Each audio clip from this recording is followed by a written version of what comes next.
And back at the line, this is one of the guys you're going to hear us talking about all weekend. Matt Hagan is on the line now. And he is first in the points right now, as you see the upper left-hand corner of your screen, with John Force 39 back. Now, we look at it as rounds, Mike. Yeah, that's 2 rounds ahead of John Force. So, obviously, Matt Hagan, if he can get the bonus points and put John another round behind, in other words, 40 points or more at the end of qualifying, that would be huge for that diehard team. Yeah, we're talking right now, though, the little points. You get 3 for being the quickest of a session, 2 for being second quickest, and 1 for being third. And as you saw by those numbers, that's absolutely critical right now to Matt Hagan and John Force. And then you add in the qualifying points, and here's how they break down at the end of qualifying. See, the first seed gets 8.76 on down to 1 for 13th through 16th, so that definitely plays into it, and those points aren't awarded till the end of qualifying at the end of the day. Let's go to Dave Reef. Well, John Force, you've been in this scenario far too many times to even mention. How is this scenario different from the ones in the past? It's not any different. It's the same old game. You got to go with the game plan how you got here. We'll take this forward. We'll go out there with a great bunch of kids. Our crew chiefs, led by Mike Neff, Austin Coyle, Bernie Federley, they will make the right calls. We have to be very positive. We need to gobble up every point. Right now, we're listening to the cars. We're in the heat right now. It's going to be tricky. But at the end of the day, driver's got to do his job, and then you got to believe.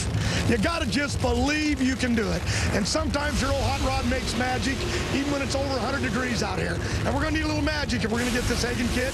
But that's our plan. Robert, Ashley, we're all going after him.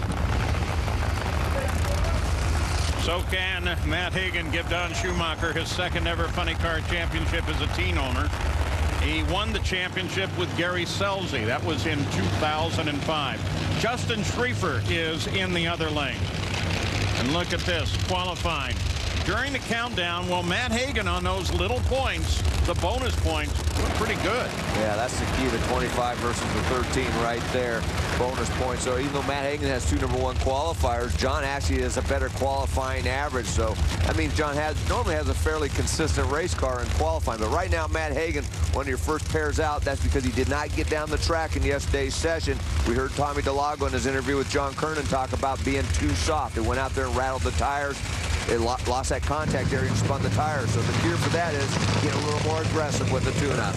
But you got to be very careful. 60 feet off the starting line in both lanes. The starting line area very, very good. About 105 degrees, but I just had a crew chief tell me that once you get about past that 60 feet, Mike Dunn, you got to treat it like it's a 20-degree warmer track, which means you got to take a lot out of these race cars to get them through that area. Well, and that's the key. What they do, they get the wheel speed going. If the track's tight, they got to get more aggressive early, but then they got to take a lot of ignition timing out, which takes horsepower out of that race car after that 60-foot point to try to get through that transition before they start feeding it more clutch and power just after that point.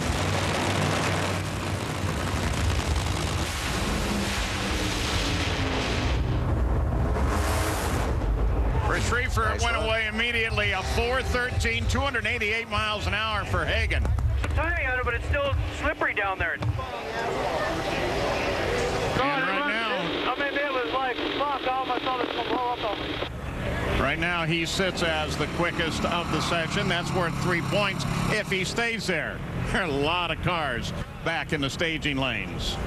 Well, you remember 2 weeks ago at Las Vegas, it was the moment that really made a difference in this championship. It was a do-or-die run for John Force in the final. And he was able to deliver as Matt Hagan went up in smoke, and John Force gets the win and stays in this hunt. John Force, in fact, the rest of Team Force will all be coming up.